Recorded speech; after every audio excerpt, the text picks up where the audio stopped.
Oh, meu Deus. Bom dia a todos presentes. Vamos dar início aqui à banca, né, de defesa de projeto final dos alunos João Vitor, Rodrigo Naves, né, que foram meus orientados, de projeto final 2, do trabalho de graduação 2, né, projeto de trabalho de graduação 2, do curso de Engenharia Mecatrônica, onde o título dele é Desenvolvimento de Técnicas para Segmentação e Detecção de Glomerulopatias, utilizando a aprendizagem de máquina. Né? Essa é uma banca híbrida, então previamente já foi disponibilizado para a banca, né, e para o público, né, a apresentação realizada, e a gente já vai entrar na etapa da arguição da banca, certo? Alguma preferência, senhores, aí, Luiz ou Chafim? Vai pela distância, que o Chafim é do Gama, o Luiz é da computação aqui do lado. Acho que pode começar pelo professor Luiz Paulo. Então tá bom. Se você não se importa, então começamos o processo de arguição. Professor Luiz Paulo, com a palavra, agradeço pela disponibilidade e fique à vontade. Tá, joia. Bom dia a todos. Primeiro eu gostaria de agradecer o convite, né, professor Vidal, do Rodrigo e do João, para participar da banca de vocês, né. Fiquei bem feliz em ler o trabalho, tá? Ultimamente está sendo difícil pegar trabalhos que desenvolvam uma quantidade experimental tão grande, né? E com bastante avaliação crítica, né? Do ponto de vista de aprendizagem de máquina. Então, achei, do ponto de vista geral, gostei bastante do que eu li. Achei que vocês trabalharam muito, né? E isso é um ponto, acho que é bem positivo, né? Do trabalho de vocês. Do ponto de vista teórico, também achei que o material, né, que vocês construíram, ele é bem sólido. Do ponto de vista da revisão bibliográfica, tem muitos trabalhos, né, percebi que vocês leram bastante ao longo aí, não sei se foi um ano ou se foi mais, mas de qualquer forma, acredito que a revisão bibliográfica, né, que vocês apresentaram justifica bastante, né, algumas decisões e todo o arcabouço experimental que vocês fizeram. Eu tenho alguns comentários a fazer, algumas perguntas, são mais de propósito geral, tá? Não quero me alongar muito. São mais dúvidas gerais, assim, e algumas recomendaçõezinhas, tá? Do ponto de vista organizacional, assim, achei bem estruturado o TG, basicamente consegui entender de ponto a ponto o documento sem grandes sofrimentos, tá? Na introdução, que eu acho que eu tenho alguns comentários a mais para fazer, tá? Eu iria sugerir, na introdução, um pouquinho, vamos dizer assim, uma reorganização dela, tá? Porque o que eu percebi assim, durante o texto? A revisão bibliográfica de vocês achei muito sólida. A parte, deixa eu ver aqui, deixa eu confirmar. A metodologia, o trabalhos relacionados, a metodologia, os resultados e a conclusão eu achei bem organizado e bem estruturado. A introdução, eu senti falta um pouquinho na contextualização do problema que vocês estavam tratando. Então, vocês começaram a falar um pouquinho sobre o que é processamento digital, depois o que é visão, aí depois vocês se enquadraram onde estava a parte de redes neurais, né, profundas, mas aí quando foi falar mais sobre eu só fui saber do problema de fato na seção 1.3, né, onde vocês de fato vão falar o que é o problema em si. Aí a minha sugestão, né, para a introdução é que essa descrição do problema talvez já esteja encaixada na contextualização, para o leitor já saber, ó, a gente vai usar, a gente vai tentar identificar, segmentar a imagem, né? E o propósito é identificar núcleos, né? E deixa eu ver e os podócitos, né? E aí, obviamente, né, minha sugestão também é explicar o que são esses núcleos, o que são esses podócitos, em qual situação, antes de tentar justificar essas técnicas, tá? Então, essa é a minha maior questão na introdução. Junto com isso, eu iria sugerir também que vocês colocassem pelo menos os objetivos da pesquisa aqui nessa introdução. Então, apontar quais são os objetivos da pesquisa, né?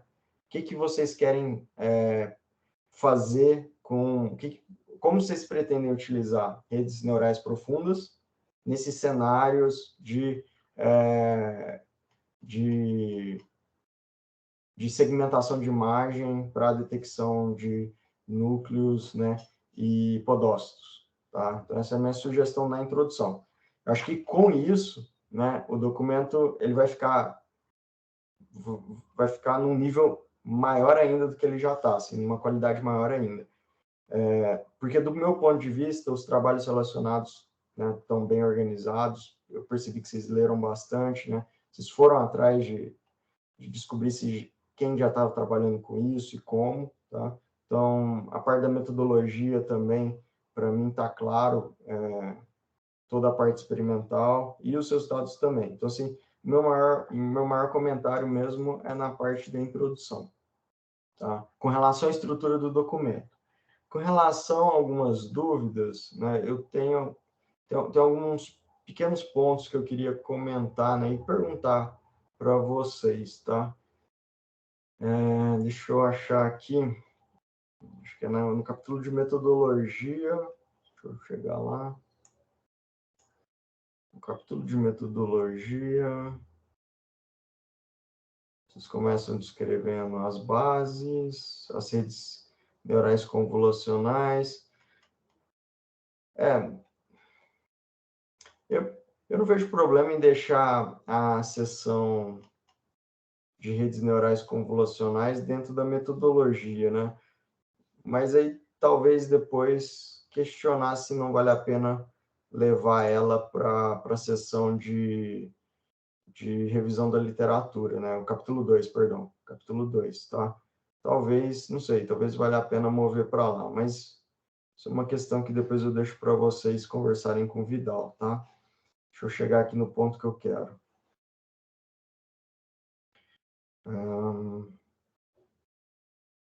Tá, na tabela 3.5, vocês mostram os hiperparâmetros, né? Que vocês usaram nas redes neurais, né? Aí tem o batch size, número de épocas, o learning rate, e assim por diante. O professor Luiz é um pouco do aprendizado de máquina clássico, né? Então, eu fui introduzido a redes neurais pelo Heiking, tá?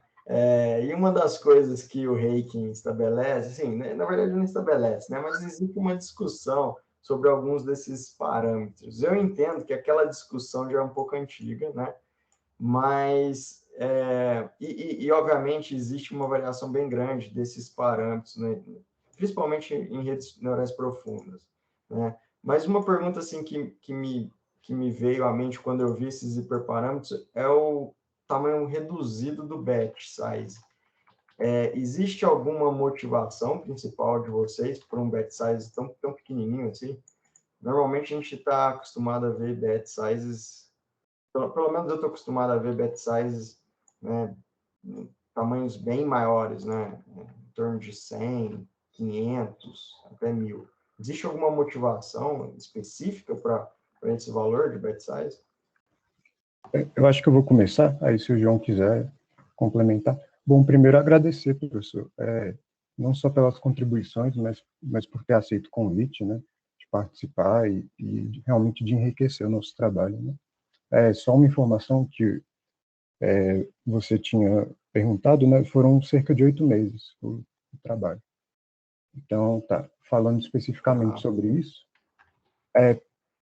eu tentei escrever aqui, né, a questão de a gente, né, eu e o João, de como escolher, né, observando as limitações de hardware, né, está um pouco acima da tabela.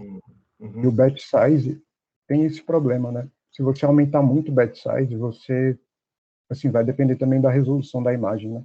Mas com o tamanho de resolução que a gente escolheu, no Colab, eu acho que cerca de batch size 32 já estourava a GPU.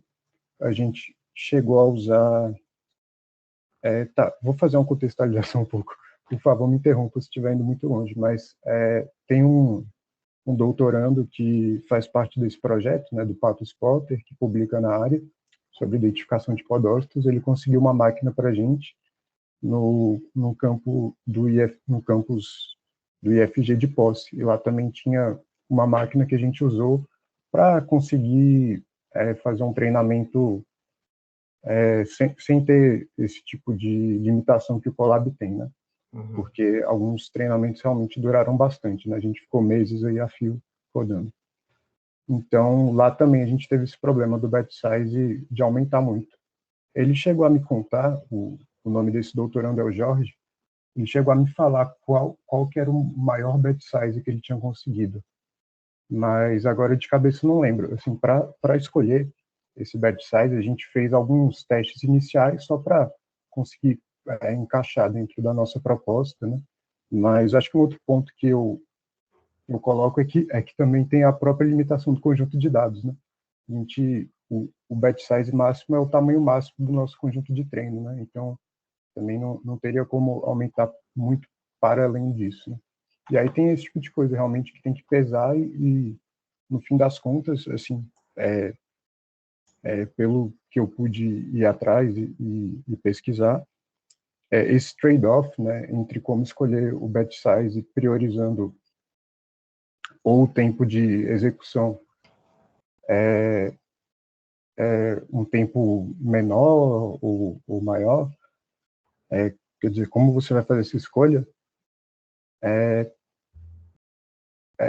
é muito de você realmente chegar e testar, né? Você tem muitos hiperparâmetros para decidir, então eu acho que é um pouco nessa linha, assim. Não sei se responde bem, mas enfim. Acho que sim, Rodrigo. Respondeu sim, na verdade. Agora faz todo sentido. Você tem limitação de hardware, ponto, né? Você sabe qual que foi a GPU que vocês conseguiram rodar? Então, aí tem uns certos problemas, porque com o Colab a gente consegue, a gente estruturou a nossa base de dados em um conjunto original e a gente propôs um aumento de dados, né? Uhum. Isso que a gente propôs, né? E que a gente depois olha a literatura e percebe, né? Coisas em comum, né? Para esse conjunto original, a gente consegue usar o Colab. Então, a gente criou um pipeline que é basicamente vai rodando, terminou um treinamento, volta, continua rodando no Colab. Mas para fazer isso com o conjunto aumentado, simplesmente não tem como. Então, a gente usou algumas GPUs, assim. Tem a desse campus do IFG, que eu acho que agora eu não lembro, talvez o João lembre, mas a gente usou a T4, P100, K80, e geralmente varia entre 12 GB e 16 GB. Caramba, e aí o batch... Nossa, tá, entendi. Você usou P100 e o batch size precisou ser 4, caramba. Tá. Dava para aumentar um pouquinho mais, só que... eu vou interromper porque a resposta para isso é o orientador que tinha que dar, porque a gente é pobre, Luiz. Eu sei. A gente o doutorando que está falando é meu aluno de doutorado, Jorge, da técnica de ligação, ele é do PPGI. Certo? Ele conseguiu, com aqueles recursos do PPGI, aquele edital de R$3.000, aquela fortuna, R$3.000, comprar uma placa de vídeo e ele montou essa máquina para ele poder trabalhar lá. Ele é de Posse. Né? Agora, no remoto, ele está lá em Posse, que é aqui pertinho, acho que 200 quilômetros, né? Ele está até aqui na chamada. Então, infelizmente, é a nossa realidade. A gente tem que produzir a nível para competir com Microsoft, Google ou usuários de AWS de alta performance para publicar na área, né? Junto com esses caras. A luta é desigual, cara. Eu estou trocando uns e-mails com o Lecam, com o Ian Lecam, ele já me respondeu uma vez, estou vendo se ele me empresta. Né? Eu estou dando de coitadinho, sério mesmo, mandei e-mail assim, de coitadinho. Pô, me ajuda, somos país de terceiro mundo, você aí do Facebook AI, né? Ô, brasileiro, pobre, dinheiro, nós não have, para ver se ele libera uns terabits aí de processamento lá para a gente fazer algumas gracinhas. Sim, Porque, sim. cara, tá ficando. Eu tô meio desanimado com a área, só para poder deixar um registro aqui, porque, cara, não tá dando para processar a massa que os caras. Por exemplo, o cara bombou um paper meu nem pela técnica. Ele bombou, vocês usaram um conjunto muito pequeno. Hoje todo mundo tem essa com base de vídeo, por exemplo, a 1 million exports, Uhum, que tipo assim, é 1 milhão de vídeos, cara. É uhum, 1 milhão. Então, cara, eu não consigo nem armazenamento de massa para isso. Eu não estou falando de placa de vídeo. uhum, Tipo assim, cara, eu estou começando a desanimar com o Deep Learning por causa disso. uhum. E já Não, tá, não. tipo assim, só os ricos é que estão conseguindo fazer alguma coisa. Eu Sim. estou indo quase para uma outra área, eu estou começando a navegar em outros mares, cara, que é a área de explainability, para Uhum, poder ficar fazendo teorias sobre redes neurais. sim. Talvez valha a pena lá. Mas desculpa a minha intromissão, que era só para deixar registrado que nós é pobre, tá? Nós é lascar. Mas continue, desculpa. Sim. Não, mas faz sentido, faz sentido. É, obrigado, Rodrigo. Bom, aí a outra pergunta que eu tenho na metodologia também é na figura 3.8, né? Eu vi que vocês usaram o 5-fold, né? Tá claro. Uma coisa que eu, que eu fiquei em dúvida é o seguinte: aí depois vocês fazem 5-fold, depois vocês treinam no conjunto todo e fazem um teste naquele conjunto de teste que está separado, né? Previamente, né? Na parte de resultados, se não me engano, vocês mostram só esses resultados. Vocês mostram o resultado da validação cruzada em algumas figuras, né? Figura 4.1, deixa eu ver o que mais. Figura 4.7, né? Tem alguns resultados de validação cruzada, mas as tabelas em si, né, de precisão, recall, AP, F1 e tudo mais, né, são as métricas lá naquele conjunto de teste, é isso mesmo? Naquele conjunto de teste inicial separado. Perfeito, é isso mesmo. Mas a gente colocou em anexos uma tabela com os dados. Ah, tá. Eu até é, já pedindo desculpas profiláticas aí, porque realmente a gente teve uma quantidade de dados muito grande, né? Não só Uhum, em termos dos pesos gerados, mas em termos de gráficos, né? Porque foram uhum, muitas configurações, 2 bases, 2 cenários por base, né? Então a gente teve que pensar em como reduzir isso, né? Então a gente colocou algumas coisas no anexo, né? A gente entendi, tentou manter um texto mais compacto, mas complementando, né?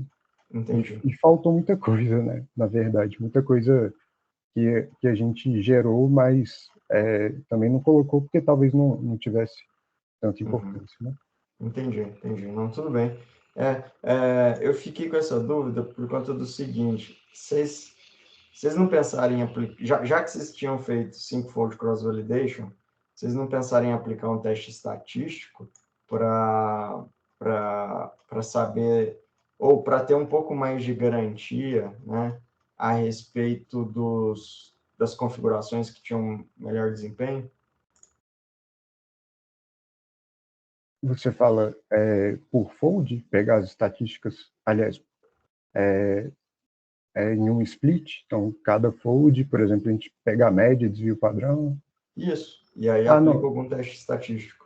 Então, a gente fez isso para decidir, quando a gente comenta, né, tem um ponto que está discrepante, Uhum, isso a gente fez olhando o desvio em relação à média, né?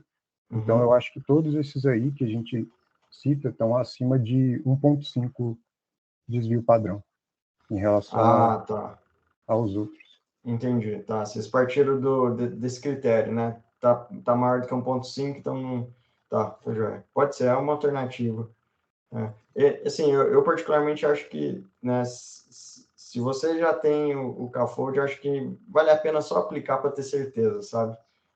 Pegar algum teste estatístico, né? Por exemplo, o Friedman com o MNI, para falar, ó, essa estratégia aqui está bem melhor do que essa outra, que está melhor que essa outra, e assim por diante. Tá? Mas isso aí fica para o futuro, não para agora, né? E aí eu acho que já encaixando a pergunta que fica, né? Vocês pensam em publicar isso? Legal.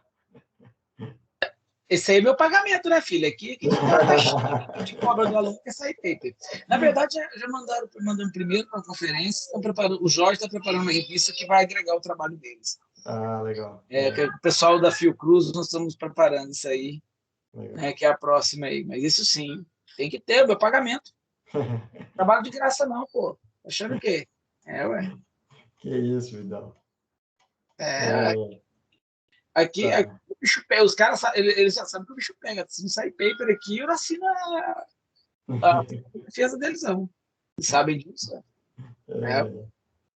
Legal. Tá, só então para finalizar meus comentários, né? Deixa eu pegar aqui o que eu tinha visto. Tá, no cenário 1, para mim assim ficou claro que o pré-treino foi perdão, o pré-treino, deixa eu ver aqui, cenário 1, base anotada de podócito, não, é de núcleo, peraí. Conjunto de margem aumentado. Isso. É o cenário... Deixa eu achar aqui que é muito resultado e eu posso estar me confundindo. Tá, o cenário... A base anotada de núcleos, né, tem cenário 1 e cenário 2, né? O cenário 1 é conjunto de margem original com e sem pré-treino. O cenário 2 é com a base aumentada, com e sem pré-treino, né?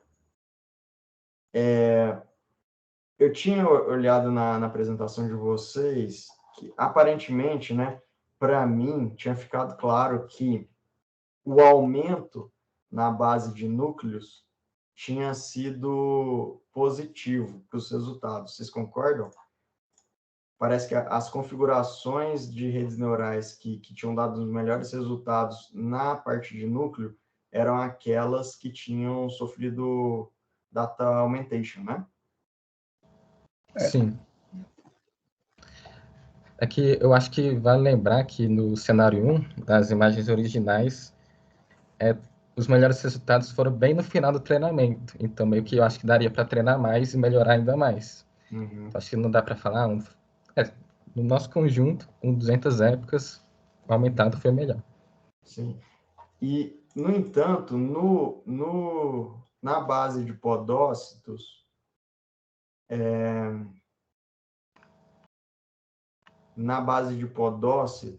isso aconteceu também? Os melhores resultados foram com data augmentation ou não? Porque, aparentemente, eu não vi uma grande relação na segunda base.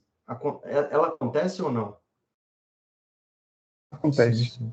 A gente porque a gente estruturou o texto cenário 1, cenário 2, fazendo isso para cada base, mas ao final a gente junta isso para avaliar. Então tem a seção, acho que é 4.3, que a gente coloca um gráfico de barra só para simplificar um pouco, e aí a gente consegue ver que em todos os casos, aplicar Data Augmentation, quando a gente olha segmentado por separado, né, por arquitetura, melhora o resultado. Tô vendo aqui. Mas no cenário 1, é claro que o aumento é muito mais considerável, né? Perdão, cenário 1 não, na base de núcleos, né? Na base de núcleos, o Data Augmentation melhorou muito os resultados, né? Enquanto na de podócitos, o desempenho, o aumento do desempenho é bem menor, né? Eu diria que mais ou menos.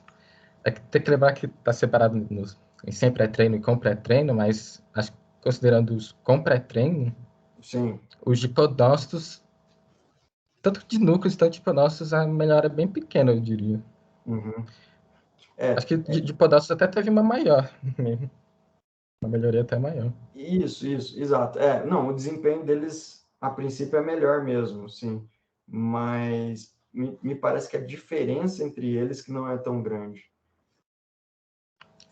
Entre as configurações? Não, entre as configurações, isso. Ah, Ok. tá. Tá. Entendi. Realmente. Eu estava tentando, na verdade, esse comentário é da seguinte, eu estava tentando verificar, primeira coisa, aquele número de bet ficou na minha cabeça, né? E aí eu estava tentando verificar se o número baixo de amostras que vocês têm, a rede neural iria aprender mais com esse data augmentation, né? Porque o data augmentation é fundamental nesse cenário, né? Eu queria saber se o data augmentation que vocês fizeram ele foi benéfico ou não. Então, por isso que eu fiquei de olho nesses resultados, para ver se sem data augmentation ou com data augmentation, né, se haveria uma diferença de resultado entre esses dois cenários, sabe? Independente da base, basicamente. Mas é só um comentário, tá? Deixa eu ver só se tem mais alguma coisa. A última pergunta, só estrutural mesmo, que sempre quando é trabalho de TG em dupla, eu sempre faço essa pergunta, que é a seguinte: como que ficou a divisão dos trabalhos? Vocês fizeram tudo juntos ou não? Vocês paralelizaram algumas coisas? Como que foi a parte de codificação, a parte de escrita? Geralmente a gente tem uma tarefa para fazer e eu sugeri assim, João, você quer fazer isso? Eu faço isso. E foi mais ou menos assim. Por coincidência, o primeiro trabalho em dupla que eu fiz com o João foi uma disciplina do professor Vidal, né, o AC, então a gente meio que já se entende bem, assim. Então, eu diria que foi assim, uma divisão que a gente faz a prioristicamente, né, digamos assim. A gente já define, você faz isso, eu faço aquilo, mas sempre revisando, né? É uma coisa que eu falo para o João. Olha o que eu fiz, mas com um olhar muito crítico e tipo, me diga, né, o que e ele espera isso também, e eu critico também o trabalho dele, né? Então, eu acho que é mais ou menos essa toada, né? Ótimo. Quantitativamente, eu diria que a gente meio que tentou dividir mais 50%, 50% mesmo. Principalmente no manuscrito, que acho que é mais fácil de dividir. Que no código a gente faz meio discutindo, né?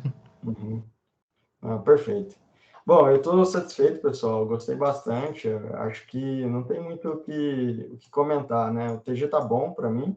Tá muito bom, na verdade. Vocês fizeram muitas coisas, muitos experimentos, né?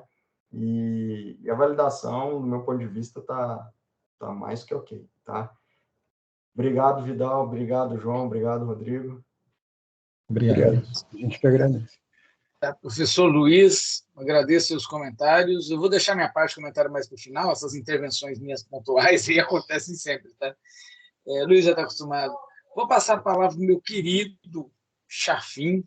Todos os dois são queridos, mas o Chafim. Vai ficar gravado isso aqui, Chafim, que a minha esposa fala o tempo todo. A gente parece duas lavadeiras fofocando quando a gente conversa um com o outro, tá? É a minha esposa que fala. Agora fica com a palavra aí, você. Tudo bem? Isso que ela fala demais. Para a posteridade, tá certo. Deixa quieto. Então tá bom, fica à vontade, meu querido.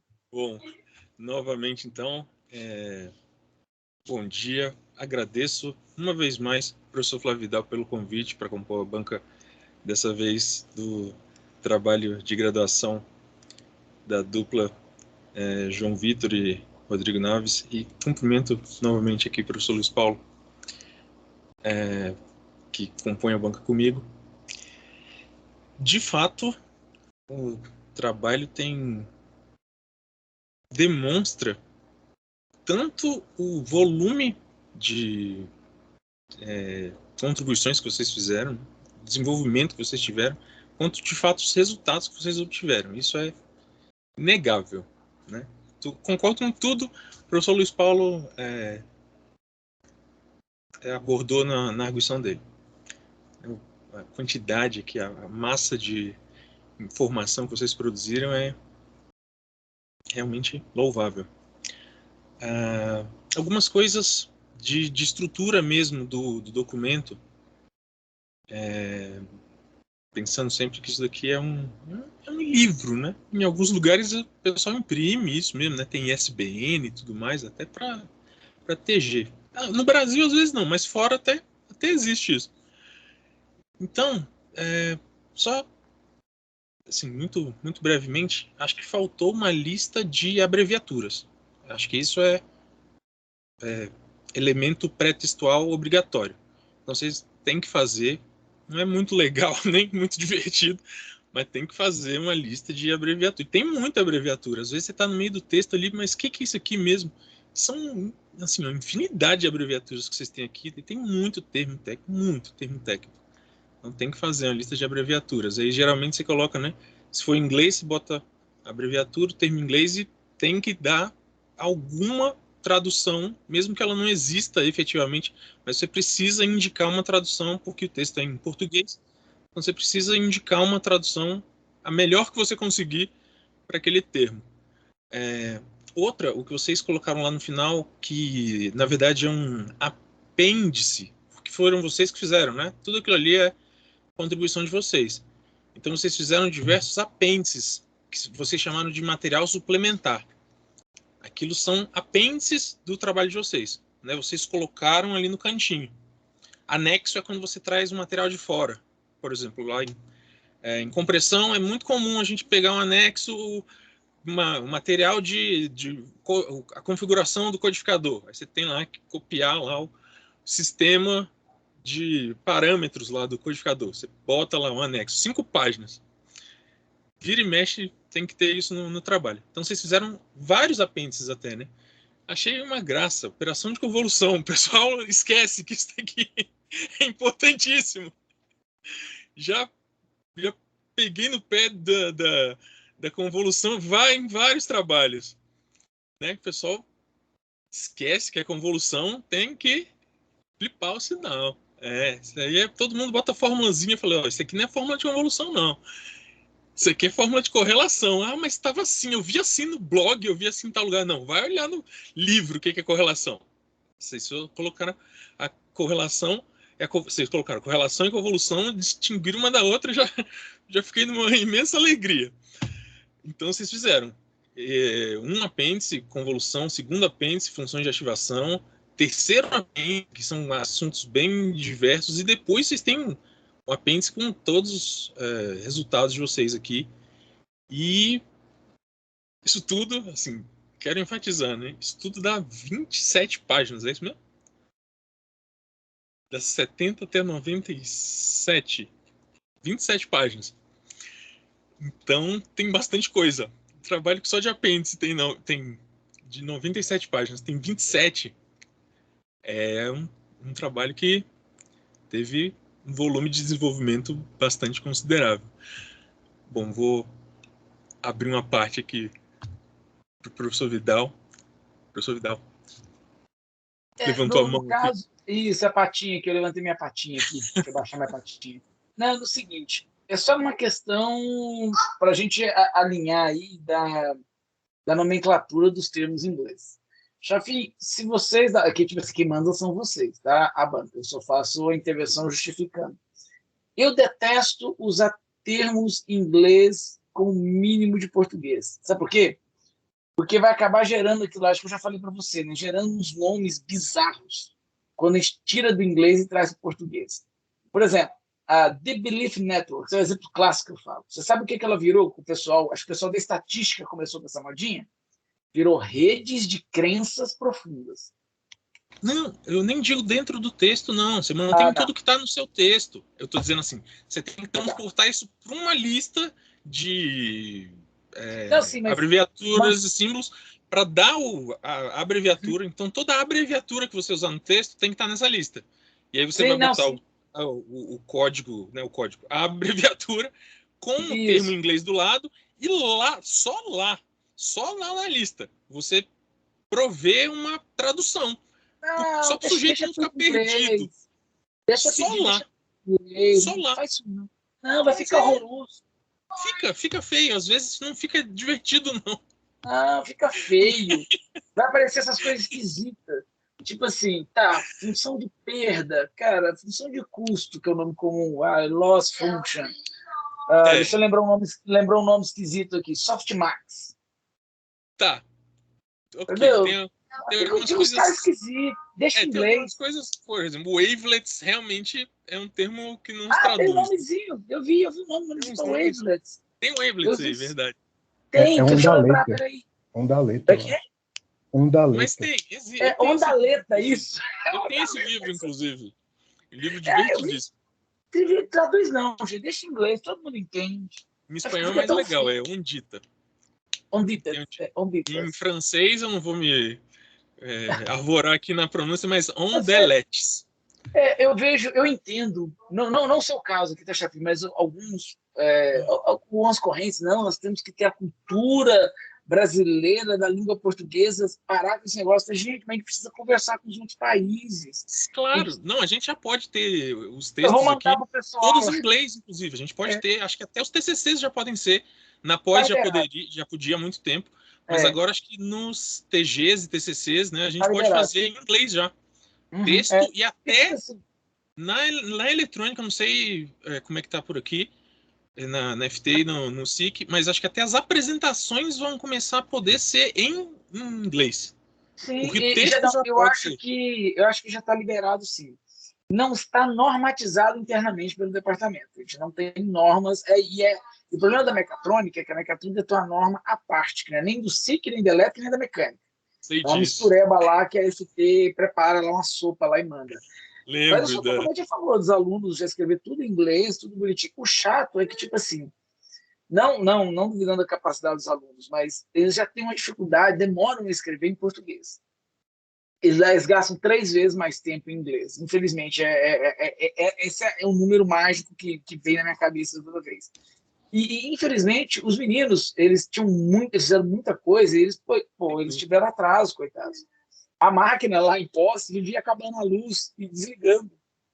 Eles tiveram que, no final, eles contrataram um Colab Pro, tiraram dinheiro do bolso para poder terminar o trabalho, que senão não ia conseguir terminar, porque a máquina é excelente, mas a rede elétrica lá da região não ajudava. Entendeu? Então, tipo mas assim, tem, com certeza tem exceções, mas é só indicação. Assim, né? A proposta é essa, né? Você faça essa lista nesses parâmetros, né? Nesse modelo. Mas tem você vai confiar em mim. Principalmente na nossa área, tem muitas exceções a essa regra. Você vai confiar em mim que toda vez que eu achar que o nome ficou ridículo, eu não vou deixar eles colocarem, não. É meu nome que tá lá, ficar com as coisas. Joia. Ondaleta. Hoje você viu colocar ondaleta, gente. Tá joia. Tá bom? Você vai confiar em mim. Se eu sou seu amigo, você sabe que eu tenho. Que eu vou fazer bonito. Tá 100%. Tem 100% do meu apoio. Então tá ótimo. Vou te continuar aí. Desculpa a intervenção. Beleza? Não, mas eu vou ser breve. Eu acho que, assim, o mais nevrálgico aqui, acho que já foi discutido, tem algumas contribuições. A nossa meta aqui é ter tido a apresentação antes para a gente poder ser breve. Então, assim, na parte estrutural do documento, acho que são as duas... os dois elementos assim, de organização do documento que eu acho que vocês precisam ter só um pouquinho de mais atenção agora nessa revisão, né? Deem uma olhada nisso aí junto com o Vidal e, assim, do ponto de vista da estrutura geral, são esses os meus comentários, né?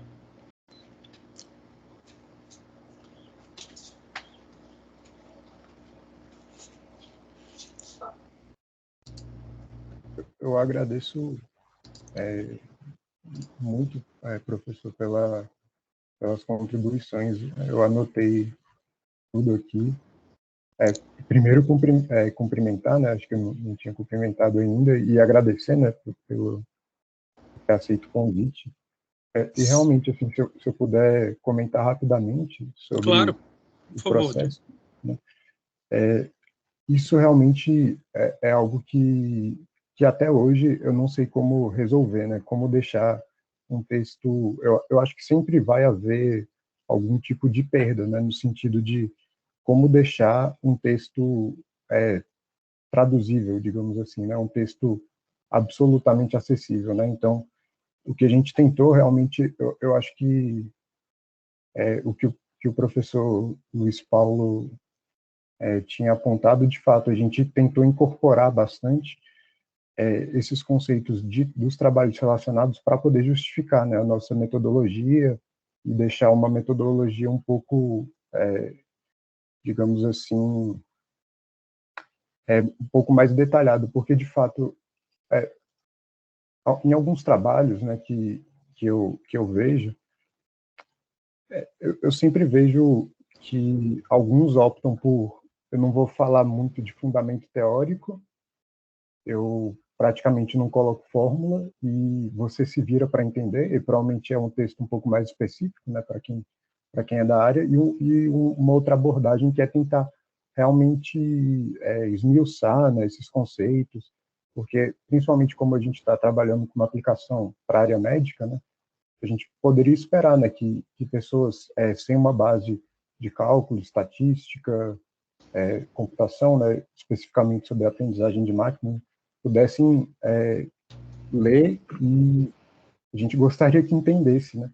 Mas realmente é muito complexo, né? Eu fico pensando assim, como que eu vou explicar gradiente descendente estocástico para alguém que nunca teve contato, né? Porque por mais que eu apresente as fórmulas, existe uma série de detalhes, né, envolvidos. Então, eu acho que foi meio que com essa visão que a gente tentou estruturar o texto, né? Tendo a ideia de balancear essa questão de de tornar o texto acessível, porém conciso, né? A gente não quer fazer um outro livro, né, de teoria da área, né? E nem teria capacidade para isso. Mas ao mesmo tempo usar o que é mais importante, né, na metodologia, nos trabalhos relacionados, né, que foi onde a gente dedicou bastante, né, inclusive em termos do percentual, né, do documento, né, que eu acho que os trabalhos relacionados eram cerca de 25 páginas, algo assim, né. Então, foi mais ou menos com essa filosofia que a gente pensou.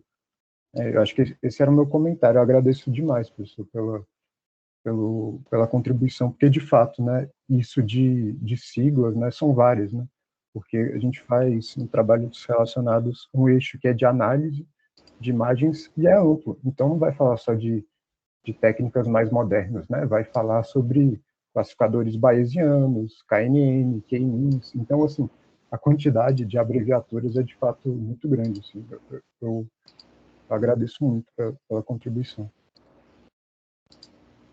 Perfeito. É nesse sentido mesmo. E eu tenho a exata, acho que até uma angústia de fazer esse recorte, né? O quanto remover, mas ainda deixando o trabalho autocontido, né? Acessível, como você falou, para o maior número de leitores, né? A gente nunca vai conseguir deixar tudo ali, senão a gente teria que trazer a bibliografia inteira, né? Desde cálculo 1. Eu sempre brinco assim, olha, você não vai poder escrever tudo, senão você vai ter que começar, sei lá, definindo ponto, reto e plano, que não tem definição, né? Na Derivada verdade. parcial, para Você explicar. vai começar da onde, né? Então você sempre vai É. ter que escolher um ponto de onde começar. Mas não dá pra gente ser lacônico. Tem que ter uma reserva ali, tem que ter um colchão de amortecimento pro leitor. A gente não pode também querer abordar o Stardust sem nenhuma conexão com os passos anteriores. E nisso, principalmente a revisão de vocês ficou de fato bastante ampla e muito bem construída, né? Isso aí. E por isso mesmo, né, vem a necessidade de ter aquela lista, né, que eu falei, mesmo para balizar. Depois vocês usam muitas coisas dessas, e como é um trabalho, né? E eu sou de uma turma que trabalha com biomédica intensivamente, né? Lá no Gama a gente tem até a pós-graduação de engenharia biomédica. A gente tem sempre, recorrentemente, essa questão, né? De abordar temas em que a gente precisa fazer introduções que vão falar de alguma coisa de fisiologia, alguma coisa de anatomia, e também toda a parte mais do campo, especificamente da engenharia. E, de novo, né, como balancear essas coisas e a revisão de literatura dentro de um documento que não pode ter 500 páginas. É difícil, mas vocês saíram bem. Eu acho que o que tem aqui está bastante coeso, né, para o volume de trabalho que vocês tiveram ainda por cima, né, dentro desse espaço finito, desse tempo finito que vocês tiveram para desenvolver. Estou bastante satisfeito.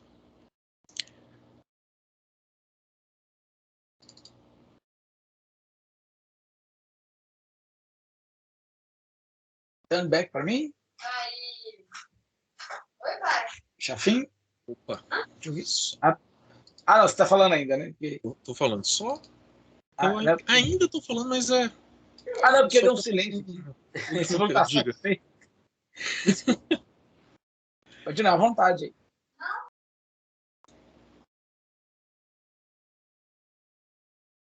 Eu estava olhando nas conclusões, né? Já encaminhando para o fim mesmo. Nas conclusões, achei interessante o modo que vocês apresentaram, assim, alguns pontos, né? Vocês falaram assim, o uso de redes pré-treinadas precipitou a época de melhor resultado, além de melhorar os resultados. É um jeito bacana de colocar as coisas, né? Mas o uso de redes pré-treinadas precipitou a época de melhor resultado? O que você quer dizer exatamente com isso? Para ver se é o que eu realmente entendi. Bom, a gente listou aquela tabela, a gente realiza o treinamento, né? A gente define 200 épocas, né? Para todas essas configurações que a gente faz, e a gente tem que sempre estar checando quando foi o melhor resultado, né? A gente define uma métrica para isso, para checar. Então, quando a gente olha todas as configurações, separa por rede sem pré-treino e com pré-treino, a gente olha que a época de melhor resultado das redes com pré-treino ocorreu antes do que a sem pré-treino. Então, foi precipitar nesse sentido, de trazer mais para perto, né, para as épocas iniciais. Então... comparativamente. Exato. Ah, tá. Não, tudo bem. E duas coisas nas suas perspectivas futuras que talvez merecesse um comentário, achei bem interessante. Uma, você falou de técnicas de visualização de redes neurais, é visualização mesmo, e o que você acha que seria factível nesse sentido, né? Como implementar a visualização das redes nesse ponto. E, bom, aquela questão de expandir bases, atualizar as notações, isso daí realmente como o professor Vidal tinha acabado de falar, isso depende de muito investimento, né? Expandir a base para a gente poder trabalhar nisso aqui são cheques de milhões, né? Mas essa técnica de visualização eu achei uma coisa interessante, e tem uma outra que eu vou perguntar, mas eu vou deixar você falar sobre essas técnicas de visualização, que acho que isso pode ser interessante não só para o seu trabalho, mas para outros trabalhos. O que você quer dizer com essas técnicas? Assim, o que seria isso? Como você poderia implementar isso? Sei lá, se você for fazer, de repente, mestrado agora, Vidal, já vai direto para o doutorado, como é que é? Estamos avaliando ainda. Estamos avaliando se a gente coloca como é que o rapaz eles vão entrar aí. Então, se você for fazer isso no mestrado, como é que você faria? Uma técnica de visualização de redes neurais. E o que seria isso? Visualizar o quê? Já existem algumas técnicas, né, na literatura, e, assim, só fazendo um pequeno parênteses, né, a gente chegou sem ter base nenhuma em aprendizado profundo. Então, a gente teve que ir atrás, estudar e tudo. Então, quando eu estava estudando, eu cheguei num artigo que utiliza o GradCam ele não está aqui na bibliografia, porque como a gente não utilizou, né? Mas chama Understanding and Visualizing Convolutional Neural Networks, que ele fala sobre essas técnicas, né? E eu cheguei a ver como funciona uma implementação utilizando o framework TensorFlow.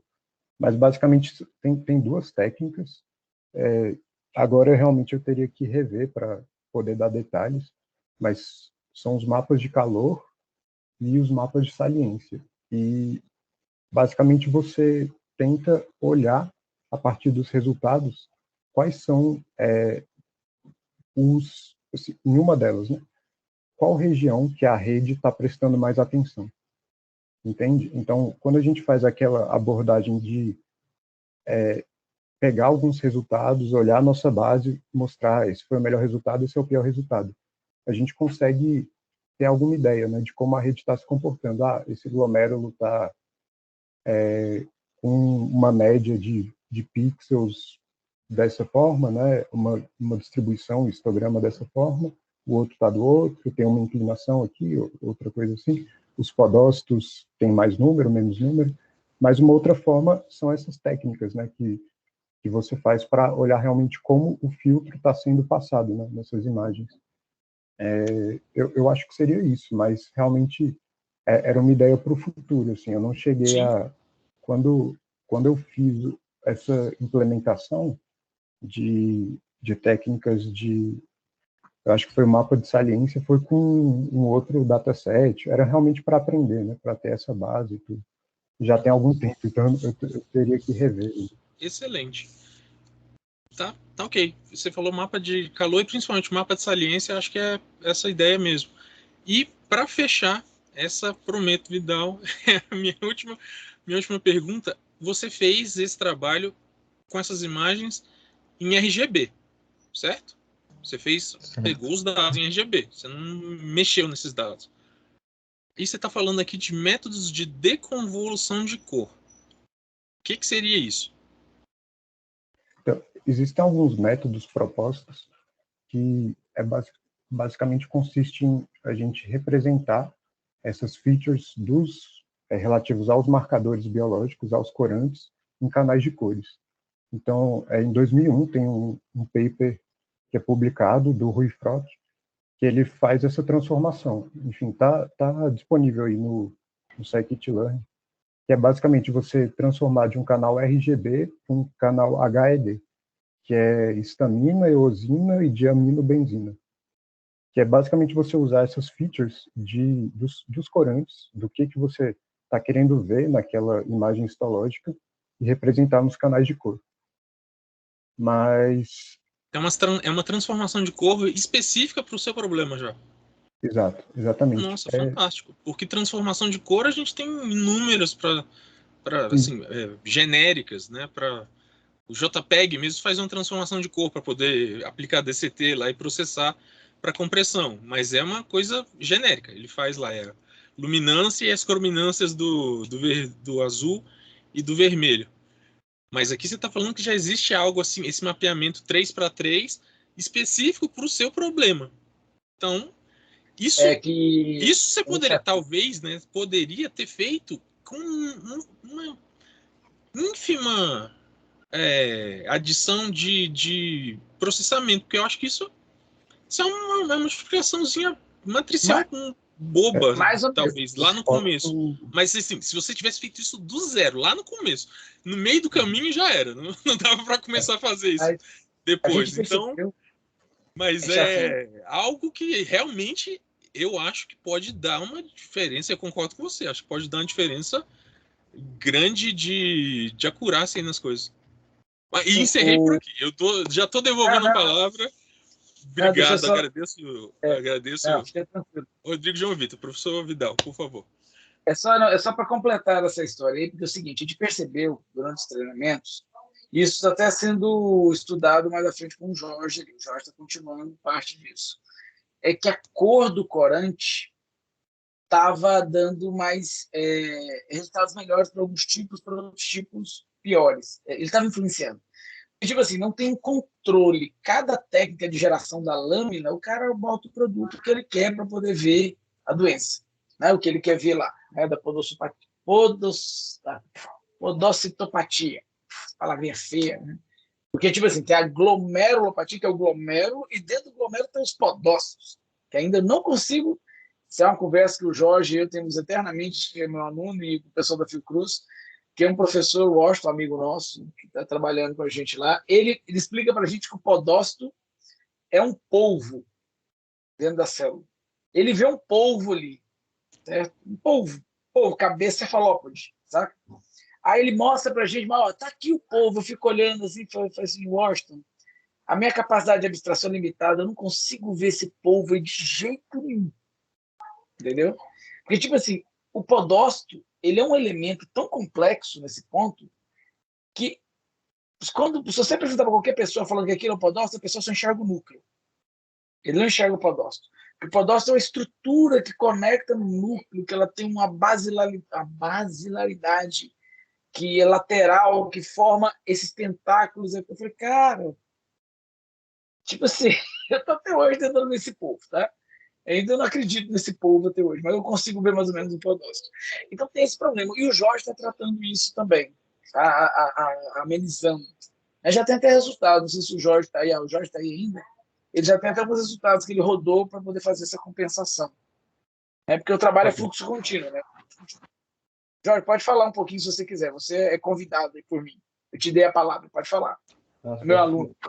Bom dia. Essa questão dos corantes, nós avaliamos, sim, fazendo essa conversão com esse método que o Rodrigo citou. O problema é que no nosso dataset tem uma diversidade muito grande de corantes. Então, mesmo fazendo a conversão, como a gente tem 5 padrões, então a contribuição não é tão relevante. Então, se a gente tivesse apenas um tipo de corante no dataset, eu acho que aí seria a conversão ocasionaria um resultado melhor. O Rodrigo falar aqui um ponto. Pode falar, Rodrigo. Obrigado, Jorge. Só complementando o que o Jorge falou, a gente chegou a usar esse método de Ruy-Frock que eu comentei. Só fazendo uma correção, eu falei que o terceiro canal dele era diaminobenzina, é diaminobenzidina. Não sou da área, mas... Para mim fez diferença agora, não, realmente mudou.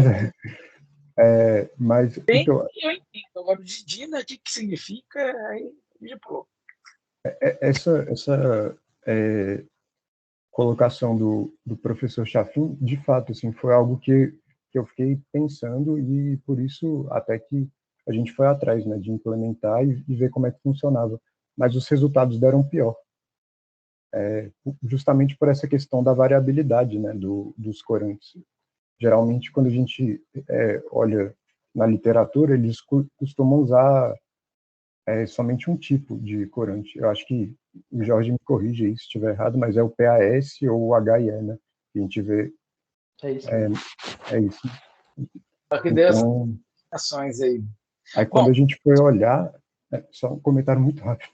Quando a gente foi olhar, né, como estavam essas imagens, por exemplo, às vezes uma feature em uma imagem estava representada, marcada com um tipo de nível de brilho, e uma outra estava com outro, né? Então a gente estava gerando mais confusão para a rede, né? Então deu para entender por que o resultado não ficou tão bom, né? Que o nosso dataset era muito heterogêneo nesse sentido, né? E nesse sentido não seria bom ser heterogêneo, né? Nesse sentido seria bom que a gente tivesse apenas um corante. Mas ótimo. Então agora nós vamos... Bom, Chafin, mais algum ponto?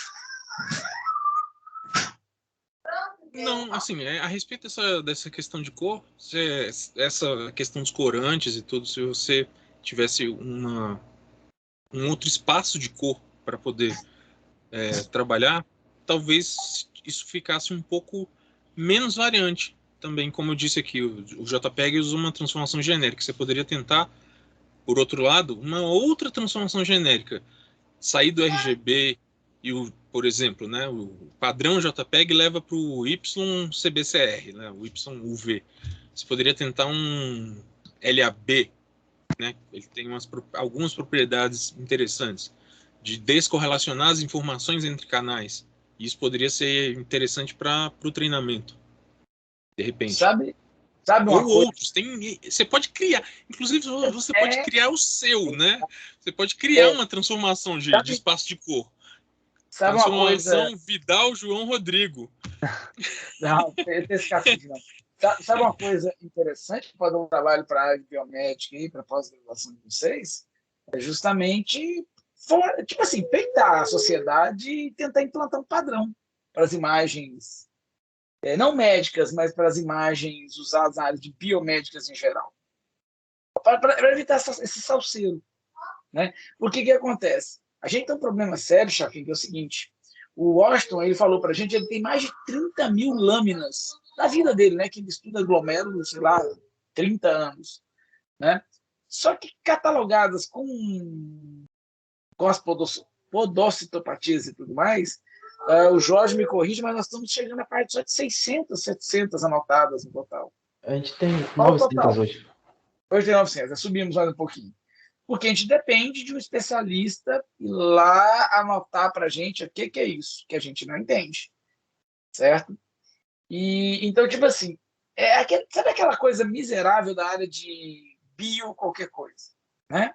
A gente tem aqui, cara, um arsenal de técnicas absurda.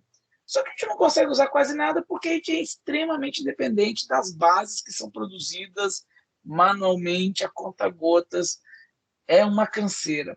Então, tipo assim, o Jorge, que é o doutorado, ele está indo para tentar resolver um pouco desse problema, né? Partindo para técnicas que não dependam de quantidades, as one-shot learning, as zero-shot learning da vida, né? Técnicas de aprendizado ultra rápidas, vamos assim dizer, ou com pequenas bases de dados, para a gente fugir desse problema, porque a gente não consegue avançar muito. Por exemplo, bom, se a gente falar em termos de valores, né? O problema de detecção de podócitos, da forma que ele está sendo feito, já praticamente esgotou. Avançar o resultado que ele já tem ali, tipo assim, você vai ter um trabalho hercúleo para avançar 0,2%, 0,5%, que não é grande coisa. Porque a base está limitando tudo. Né? Não tem data augmentation que resolva isso. Então, tipo assim, tem que partir para outras abordagens. Entendeu? E isso dificulta, gente. Esse trabalho fica difícil de publicar por causa disso. Esses limitantes complicam as coisas. Apesar de já ter ido à primeira conferência agora, nós vamos ver se a gente consegue mandar essa revista e tudo mais. Tá bom, estou falando demais aqui. Deixa eu fazer agora a nossa transição. O que vai acontecer? Luiz e Chafin, eu vou teletransportar vocês para dentro de uma sala fechada, tá certo? Vão ser teletransportados, tá ok? E o resto do pessoal pode ficar aí, porque continua a gravação. Se falar mal, está registrado. Se falar bem, está registrado. Tá bom? Para a gente fazer a deliberação. E a gente volta já já. Tá? Vou abrir a sala aqui. Abrir sala. Vocês vão ser teletransportados. Vai aparecer um contador aí, tá, Chapinho? E Luiz. Ok. Só um segundinho. Vocês vão ser teletransportados. Tem que esperar abrir. Eu não entendo para que o Teams fica contando até 10. Ai, meu filho, teletransporta, vamos. Tem que ser instantâneo poder falar em teletransporte. Isso aí, já foram. Agora eu vou entrar lá. Volto já, tá, povo?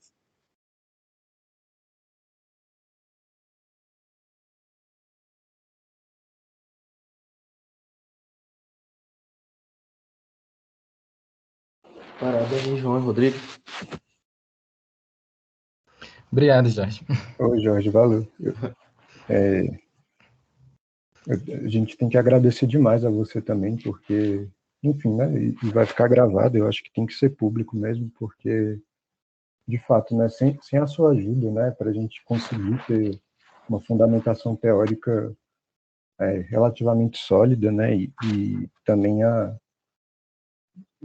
a máquina, né, para conseguir rodar, a gente não terminaria, né, então a gente tem muito que agradecer, né, e pedir desculpa qualquer encheção de saco a mais aí, né? Porque a gente sabe que foi complicado, né? Isso. Nada, eu que agradeço, vocês que me ajudaram muito. Acelerou muito meu trabalho.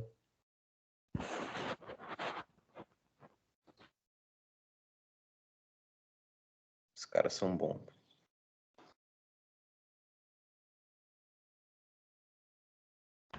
É verdade, gente. Parabéns.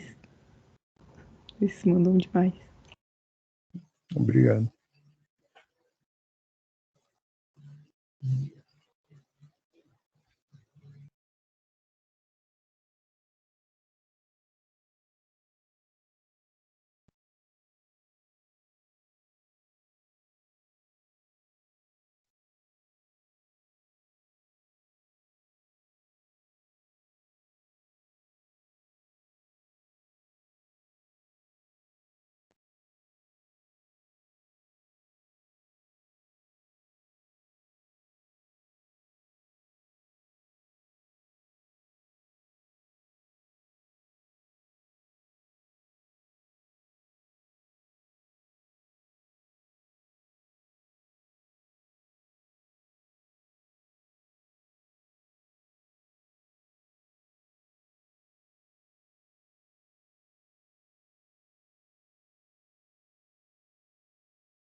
Tarará, prontinho. Sai daqui, rapaz. Pronto. Pessoal? Pessoal aí. Oi. Estamos aqui. Beleza, agora nós vamos para a última etapa. O professor Luiz está com a hora meio em cima aqui, gente, até para não demorar muito. A banca deliberou rapidamente, porque já tinha mais ou menos uma convergência, não tinha nada polêmico para falar. Tá? Então, o trabalho de vocês está aprovado. Vocês ficaram com a menção SS, condicionado a entregar as correções que eles pediram. Tá? Todos os detalhezinhos aí. Professor Luiz, se você está com o horário em cima aí, quiser fazer suas despedidas, tá? Pode ficar à vontade, porque ele passa no chafinho. Tá. Eu vou ter que sair, pessoal, mas, parabéns, ótimo trabalho, tá? Vocês estão trilhando um ótimo caminho. O trabalho de vocês é impecável, tá joia? Obviamente tem uma outra coisinha para ajustar, mas é muito pequeno em relação ao volume de trabalho que vocês já tiveram, tá bom? Então, vocês estão de parabéns. Tudo de bom aí para vocês nesses próximos anos aí, no mestrado, doutorado, tá? Até mais. Eles vão ganhar dinheiro, eles são espertos. Que isso. É sempre bom continuar estudando. Ser pobre, não. Muito obrigado, professor. Obrigado. Luizão, obrigadão, tá? Agradeço mais uma vez aí. Eu que agradeço, pessoal. Tudo de bom. Um abração. Tchau, tchau. Um abração aí, valeu. Até Obrigadão. logo. Tchau, tchau. Tá joia. Chafam? Bom, sem dúvida nenhuma, faço minhas palavras para o professor Luiz. O que vocês têm para corrigir aqui é minúcia perto de tudo isso que vocês entregaram, né? Sem nenhuma preocupação com o que vocês vão poder fazer, né? Dessas correções são brevíssimas perto disso daí que foi demonstrado aqui. E parabéns, sucesso, né? Continuem estudando, sim, e ganhando dinheiro, por que não? São duas palavras Parabéns. que, tadinho, Parabéns. não quero desanimar os meninos, Chafim.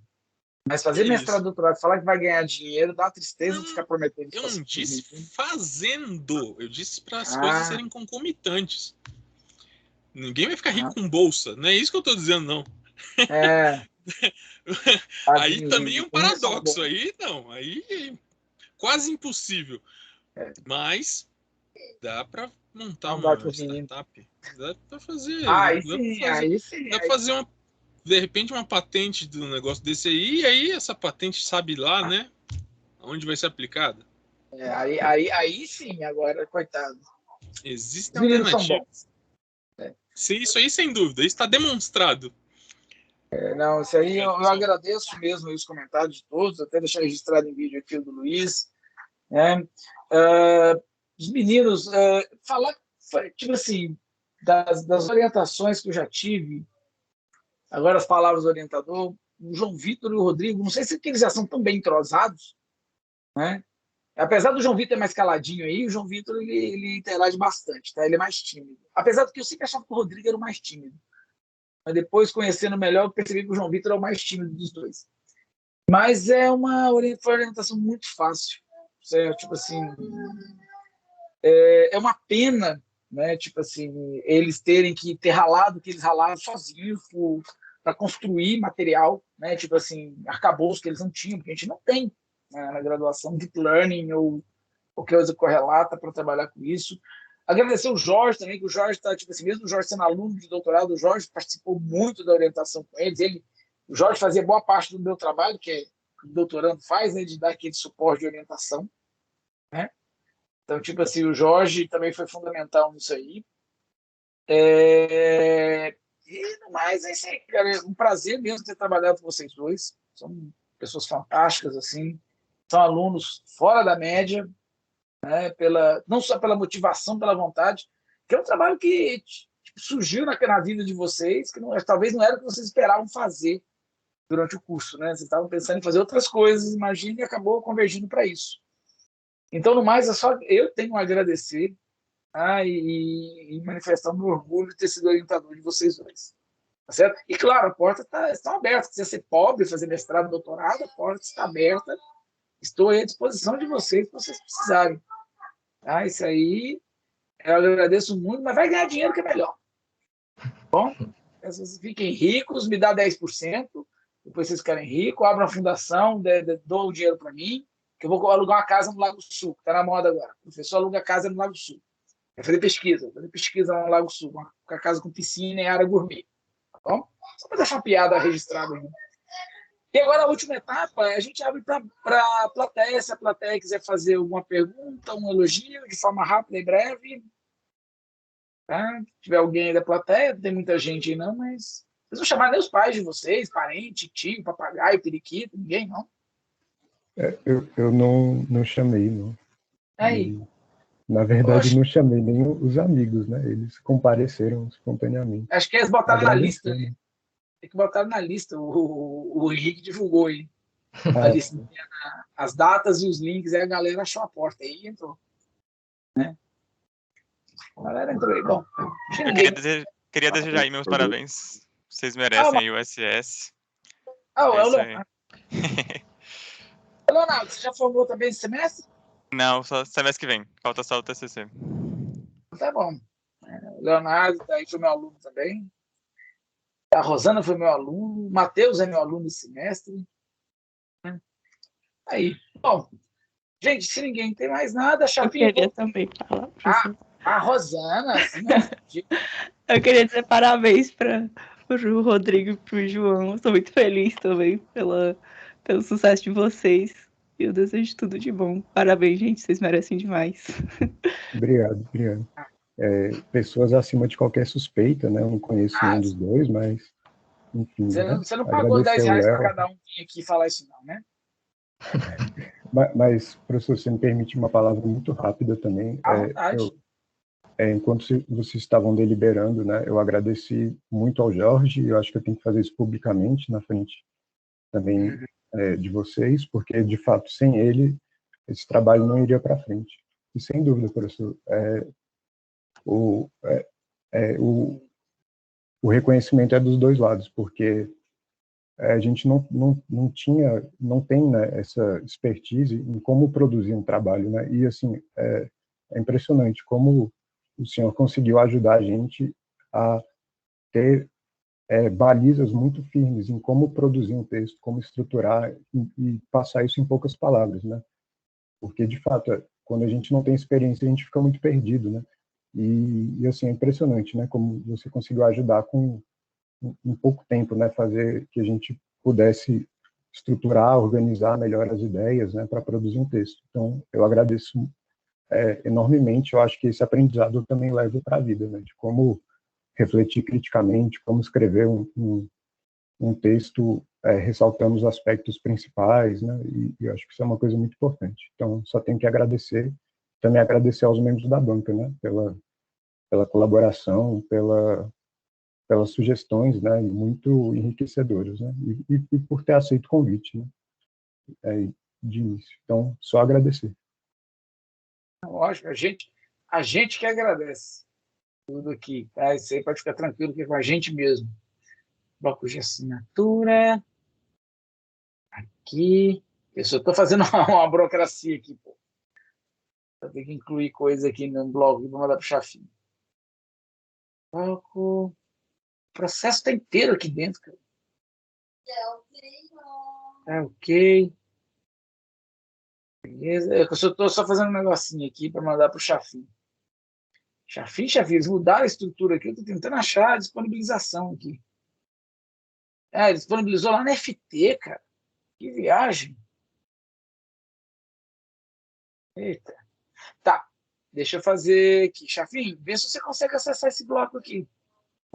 Ele tá disponibilizando. O cara já criou e disponibilizou ele lá na FT. Deixa eu destruir esse bloco aqui. Que ele está disponibilizado. Ele mandou só para mim. Chafinho, eu vou gerar um novo bloco aqui, tá? Eu vou encerrar a gravação, gente, só para não ficar agora gravando eu xingando as coisas aqui. Agora vai ser um bocado de palavrão aqui, eu tá bravo com você, tá? Para encerrar aqui, ok?